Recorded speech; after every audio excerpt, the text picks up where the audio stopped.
যে কুত্তা কাফি নামে খ্যাত এক বিখ্যাত কবি বাংলাদেশের, মহিলা পাগল।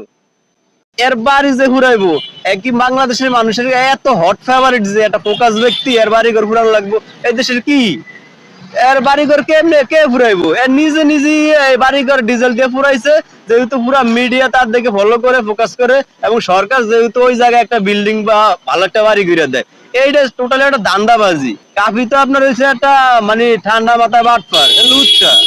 হ্যাঁ, ওই বই মেলায় বই বেচন দিয়ে মায়া কন্যা দূরে টান দেয়। এ লুচ্চা, এই লুচ্চার কথা মিডিয়ার সামনে আর কি কম, তো লুচ্চা। বড় বড় নেতারা কয় হেরা মানে আমলিক ফলে গেছে, আমলিক আর দেশ নাই, তাহলে কাফির বাড়ি ফুরাইতে আইছে, আমলিক কি আত্মা হয়ে আইছে? এটা আমলিক ফুরায় না, এটা নিজেরটা নিজেই আগুন ধরাইছে মিডিয়ারে ফলো করানোর লিগে।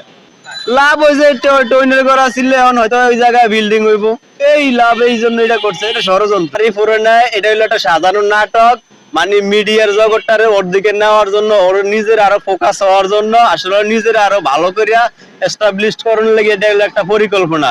ওর ঘর ছিল টইনের ঘর, ওর বাবা নিজে কেরোসিন তেল বাজার থেকে কিনছে, এটা পরিকল্পনা ভাবে এটা করছে, যেহেতু সরকার এই এই ওই জায়গায় একটা বিল্ডিং করে দেয়, এইটাই মানে একটা কৌশল, আর কিছু না।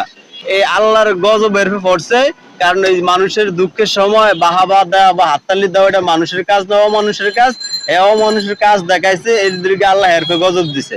আর এই মূলত কবি নামে কলঙ্ক, আসলে কবির মধ্যে পড়ে না, এটা হচ্ছে নারী পিপাসু, মহিলা পিপাসু।